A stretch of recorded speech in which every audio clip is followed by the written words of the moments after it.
Okay, so now that we've created a vendor, we're now going to create a purchase order. We're going to get ready to buy something. So, All right, so you're gonna pretty much find that in a lot of ways there's different ways to navigate to different sections.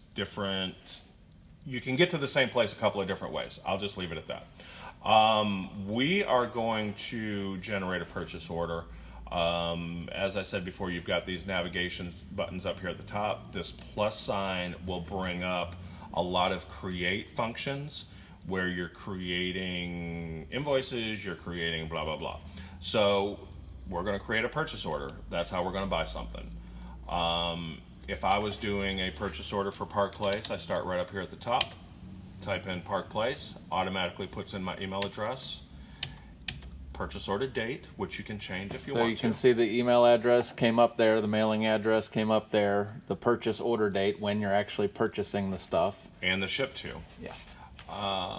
This is a box that doesn't apply to us, so completely get rid of that. And I've already got an open purchase order, so it just kind of filled everything in, but we've cleared that out. All right, so this is what your screen's going to look like as soon as you put that in. You've got a blank purchase order. And then you just simply start typing the same as you would if you're creating an invoice for what you're selling. I'm going to order some twin Carefrees, and I want 3 of them. I'm going to order some full, let's do full Murray Firm, maybe a Queen Laura Ashley. I'm sure you get the idea. Well, some of them probably have never even done this before, so go ahead and do that. So, every time, go ahead and do another one. So nice and slow. So he's got a Queen. Let's see. Elegance Plush.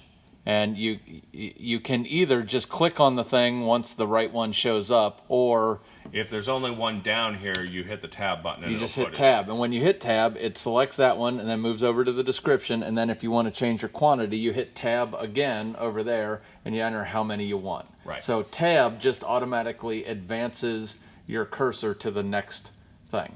Yes. And the price that it's putting in here under the rate, that is the cost for the item. So, and we're going to do a little video about entering products and services. But again, as long as your cost for everything that you sell is in QuickBooks accurately, it's going to populate here and your purchase order will be correct, which becomes important. Then your bill is correct and it saves you some time converting everything. Of course, I need to order some foundation, so I'm going to do some queen size gray boxes. Let's do a few more mattresses.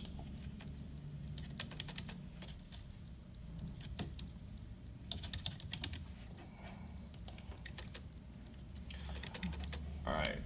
Once you have everything listed that you want to order, you've got a running total down here at the bottom. This is the total of your order. Everything is in place. Placing the order becomes as simple as going down here at the bottom. We've got another green button with multi-functions. You've got Save and New, which would save the purchase order and open up a brand new blank copy. Save and Close, it'll save it and just close out of it. Or Save and Send. This is what you do if you want to email your purchase orders. So normally he would hit Save and Send, but in this particular case, well, you're just going to tell Park Place you don't want that. No, it's not going to send it yet. Okay. All right, so it's going to bring up another screen. It has your email addresses up here at the top, subject purchase order from Wholesale Mattress, and then a little email. Please find our purchase order attached. Thank you. And you've generated a copy over here on the other side. That's basically a PDF attachment that we're sending, and then you would click on this button that says Send and Close. Okay. So that once you hit Send and Close, it's going to save it and it's going to email it to Park Place, and your order has been emailed. There you go. You just ordered something. And once you have done that, you are going to see something like this in your expense list. Today's date,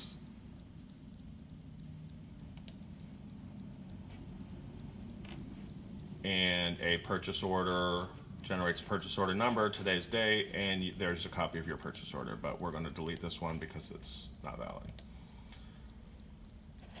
But again, it'll keep your purchase orders right in this list. You can even filter this down to individual vendors if you wanted to. If I just wanted to look at what Park Place, what I had open in bills for Park Place, I do a search for Park Place and it's right there. Okay, so so where in here does it tell you when you need to pay your next Park Place thing or whatever? So bills are going to all generate into a different section.